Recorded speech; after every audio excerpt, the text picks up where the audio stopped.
Salut, c'est Thibaut de Web Avalanche, j'espère que tu vas bien. Aujourd'hui, une nouvelle vidéo pour t'expliquer comment utiliser l'outil Miro. Miro, c'est un outil de collaboration, donc tu peux utiliser avec tes associés, tes partenaires, tes collègues, qui permet de créer des mind maps en ligne et d'avoir une idée globale de ta structure de business et travailler sur des projets en collaboration. Ok? Donc on peut faire énormément de choses. Le plus simple, c'est que je te montre tout ça dans cette nouvelle vidéo. C'est parti, let's go!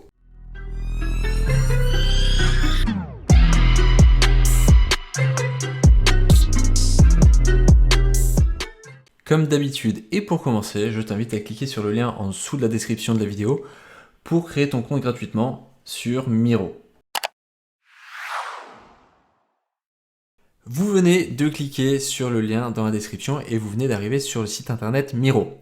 Donc Miro, c'est un outil assez large, vous pouvez faire beaucoup de choses avec cet outil. Donc voilà quelques cas d'utilisation dont il montre sur le site internet Miro.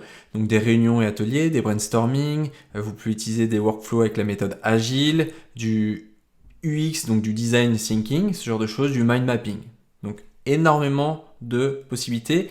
Et ce qui va être avantageux, c'est que vous allez pouvoir le faire en collaboration. Là, on voit en fait 3 personnes en visio, potentiellement sur Zoom ou sur autre chose, et qui travaillent simultanément sur le tableau de bord Miro, et ce qui leur permet d'avancer potentiellement sur leurs futurs projets, leurs futurs services qu'ils vont mettre en place, leurs futurs produits, etc.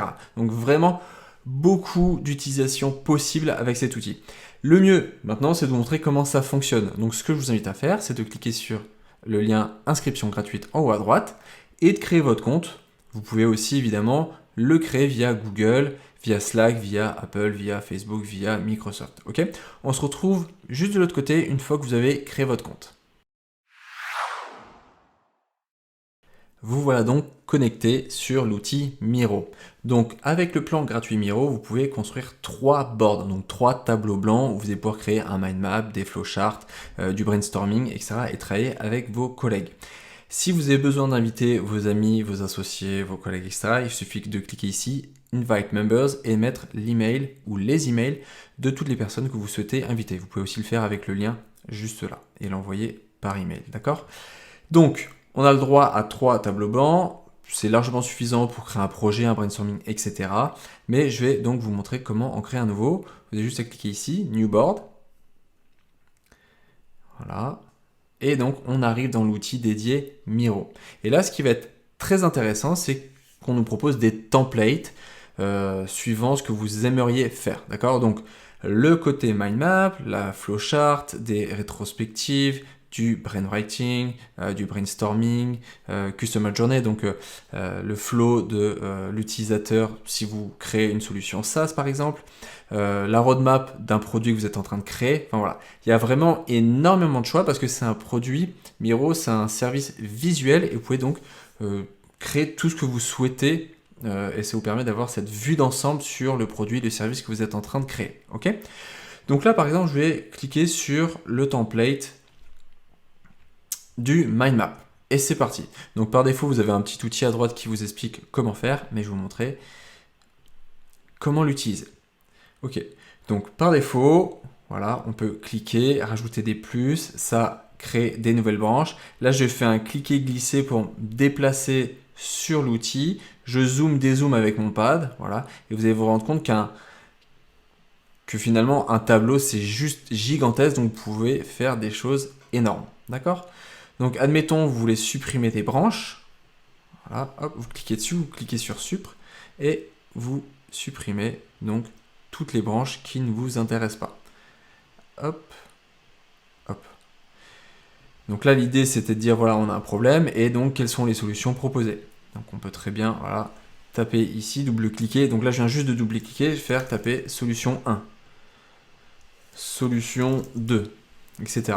Et donc là, on peut, en cliquant plus, créer une nouvelle branche, une deuxième branche, pardon, une troisième branche, etc. Vous avez compris, 5e branche, etc. Si vous avez besoin de relier des choses entre elles, donc vous pouvez très bien vous dire, voilà, je vais créer un petit carré ici, voilà. Je vais mettre des infos. Hop, pardon. Et j'aimerais que cette info soit reliée à ce test numéro 1.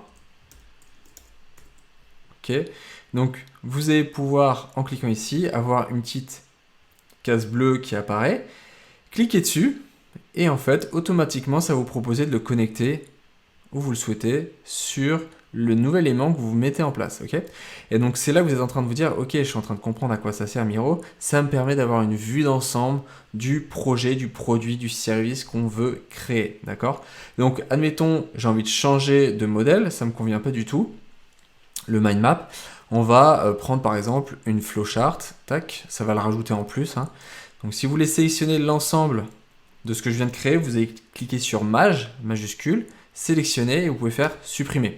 Évidemment, si vous êtes trompé, comme beaucoup d'outils, vous pouvez faire Command Z ou Ctrl Z pour annuler ou utiliser voilà, le bouton ici en haut à gauche qui fait annuler, etc. Donc voilà, admettons, je construis un logiciel, le client clique sur Start, il y a la première action, action 1, la décision, il doit choisir entre l'action 1 et l'action 2, et il y a des résultats qui se défilent. Voilà. Donc rapidement en fait, vous créez votre flow, vous créez votre charte, vous créez votre graphique avec cet outil qui vous permet vraiment d'avoir cette vue d'ensemble et c'est, je trouve, super pratique. Donc, lorsqu'on clique sur du texte, vous avez toujours cette case qui apparaît ici, là, ce petit menu. Et en fait, vous pouvez changer tout simplement la couleur, la forme de l'élément. Voilà. Tac. On peut faire des choses comme ça. On peut choisir une typo spécifique. On peut augmenter la taille de la police. On peut choisir la bordure. Voilà, on peut mettre une bordure hyper épaisse avec des traits plus ou moins grands. Voilà, on va réduire, c'est pas très beau ce que j'ai fait. On peut choisir la couleur derrière, voilà, hop. Et donc là, je vais changer, je vais mettre quelque chose de noir par exemple, ok. Ensuite, on peut choisir le type de connecteur, voilà. Là, ça fait des formes plutôt rectangulaires. Donc vous avez plein de choses à faire. Vous pouvez mettre le texte en gras. Vous pouvez mettre le texte aligné plus ou moins à droite, en haut, à gauche, etc. Mettre un lien, donc là vous voyez vers un lien extérieur à Miro.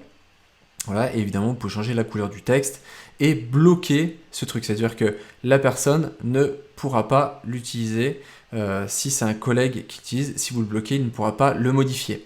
Donc si vous avez créé votre premier flow, votre premier charte graphique, etc. avec l'outil, et vous voulez que vos collègues interagissent mais qu'ils ne touchent pas à certains éléments, il suffit de le bloquer ici, et donc d'appuyer longuement, pardon, ici, pour le débloquer. Et après vous pouvez le modifier si besoin. Ok ?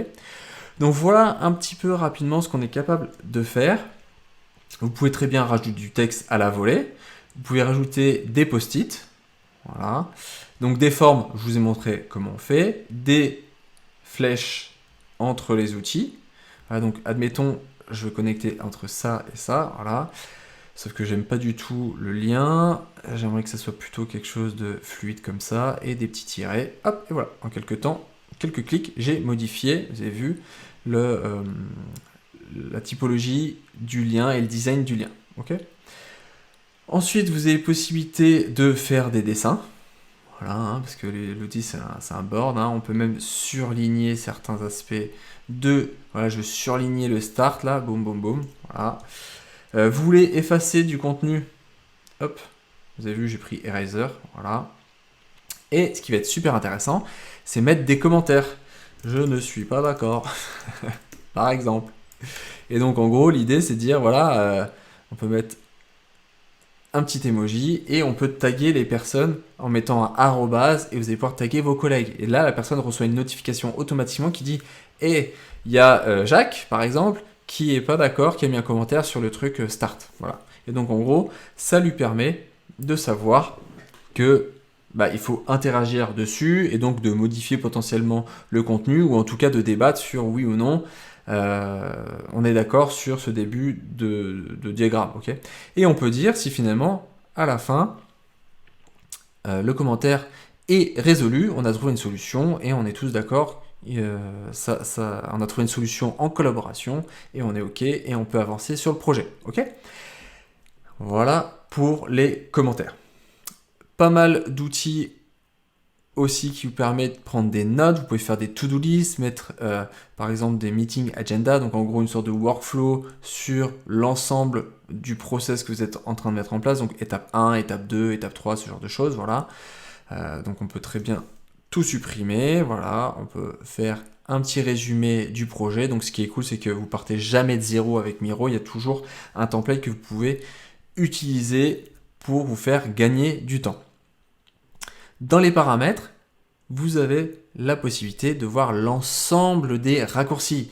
Parce que là, en fait, depuis tout à l'heure, j'utilise quelques raccourcis avec mon clavier, mais en fait, ce qui est cool, c'est que si on ne les connaît pas, ou en tout cas, si on veut apprendre à les connaître pour être plus efficace et plus rapide sur l'outil, vous avez cette liste entière qui vous permet d'être ultra rapide et ultra efficace. Voilà, donc je vous invite à la regarder. Évidemment, les choses sont plutôt classiques. Commande C ou CTRL-C, CTRL-V pour copier, coller, couper, dupliquer. Voilà, ça c'est des choses qu'on retrouve parfois sur les outils Adobe. Donc par exemple comme Photoshop, etc., etc. si vous connaissez. Donc voilà, pas mal de choses. Ok ? Il y a un autre template que j'aimerais vous montrer pour toutes les personnes qui créent des applis. Et ça déchire, je trouve. C'est vraiment trop bien. Hop, je vais descendre. Si je fais mobile, hop. Non, c'est pas celui-là. Je vais le retrouver. Voilà. Vous êtes un constructeur. Je supprime. Voilà. Vous voulez construire une appli mobile. Et voilà, j'ai juste utilisé le template Miro. Et là, c'est gratuit encore une fois. Et en quelques clics, il vous a créé toute une structure d'appli mobile. Et vous n'avez plus qu'à modifier l'ensemble du contenu pour dire bah voilà, l'appli elle sera comme ci, comme ci, comme ça. Voilà, on veut changer le texte, on peut changer. Vous pouvez changer tout ce que vous voulez, mais vous avez déjà une belle structure. Et ce qui est cool, c'est que vous avez des mock-ups aussi que vous pourrez utiliser potentiellement sur votre site internet ou sur la présentation de votre produit, de votre service, une levée de fonds par exemple, etc. Ok ? Donc voilà ce template mobile que je trouve vraiment exceptionnel. Pour continuer sur les simulations de création d'applications, de sites internet, ce genre de choses, vous avez un outil ici qui s'appelle Frame et en fait qui va correspondre à certaines tailles d'outils que vous utilisez au quotidien. Donc par exemple, si vous voulez créer une appli mobile comme je vous l'ai montré, vous pouvez utiliser le côté téléphone et en fait ça vous crée automatiquement un mock-up iPhone. Le même principe ici avec la tablette et donc avec un browser, donc par exemple l'équivalent d'un site internet, vous allez pouvoir dessiner à l'intérieur et faire la représentation pour votre client, pour vous, pour votre équipe, l'équivalent de à quoi ça va correspondre l'application sur mobile, sur tablette et sur ordinateur. Donc assez cool d'avoir cette possibilité d'imaginer et de projeter en fait votre futur service en ligne. Ok ? Donc ça c'est assez cool. Dernière chose et pas des moindres, vous avez la possibilité d'avoir des solutions d'intégration d'outils. Par exemple, Slack. Vous pouvez très bien intégrer Slack. Donc si vous ne savez pas ce que c'est Slack, j'ai fait une vidéo à ce sujet, vous pouvez la regarder. Je la mettrai dans la description. C'est un outil de communication en interne. Mais voilà, en gros, vous pouvez très bien relier Miro à Slack. Et qu'est-ce que ça va faire ? Ça va faire que si quelqu'un vous partage un nouveau tableau Miro, vous allez recevoir une notification. Si quelqu'un met un commentaire sur votre tableau, vous allez recevoir une notification Slack. Et automatiquement, vous êtes prévenu et vous allez pouvoir interagir rapidement. Donc, il faut savoir qu'il y a énormément d'applications. Alors, ça met un petit peu de temps à charger, mais voilà, vous avez la possibilité d'intégrer énormément d'outils à Miro. Donc, personnellement, je ne les connais pas tous, je connais quelques-uns. Mais voilà, tout le monde connaît Google Agenda. Vous pouvez aussi relier à Zoom pour justement faire votre travail en équipe à distance et travailler ensemble sur votre Miro. Vous allez aussi pouvoir l'intégrer à Figma. Figma, c'est un outil en fait de design et de création potentielle en fait d'applications, de sites internet, ce genre de choses. Ça va plus loin que ça, mais voilà, rapidement, c'est un peu ça. Voilà, donc beaucoup de possibilités avec Miro et l'intégration d'applications en plus. Ok, donc très intéressant. Comme vous l'avez compris, Miro, c'est un outil hyper complet. Tout dépend de votre futur projet, de votre futur service, de votre offre, de votre appli mobile, de votre site internet, etc. Vous pouvez faire énormément de choses parce qu'en fait, c'est un outil très visuel qui vous permet d'avoir cette vue d'ensemble sur votre projet. Personnellement, j'utilise avec mes clients pour la création de sites internet ou par exemple pour la création de mes tunnels, voilà les étapes des tunnels que je vais mettre en place pour vendre un certain service, une nouvelle formation, ce genre de choses. Donc, à vous de voir comment vous voulez l'utiliser, mais il est assez pratique pour énormément de choses et surtout la collaboration entre associés, entre collègues et entre personnes qui travaillent sur le même projet. Donc voilà. Si la vidéo vous a plu et si vous aimeriez que j'aille plus en détail dans cet outil, je vous invite à commenter et me dire que vous voulez plus de détails sur Miro. Je le ferai avec grand plaisir. Et je vous invite évidemment à vous abonner, à liker, à commenter pour m'encourager dans la création de contenu, pour vous aider à digitaliser votre business. C'était Thibaut de Web Avalanche. Je vous souhaite à tous une très bonne journée et une belle création de projet avec Miro. A plus, ciao!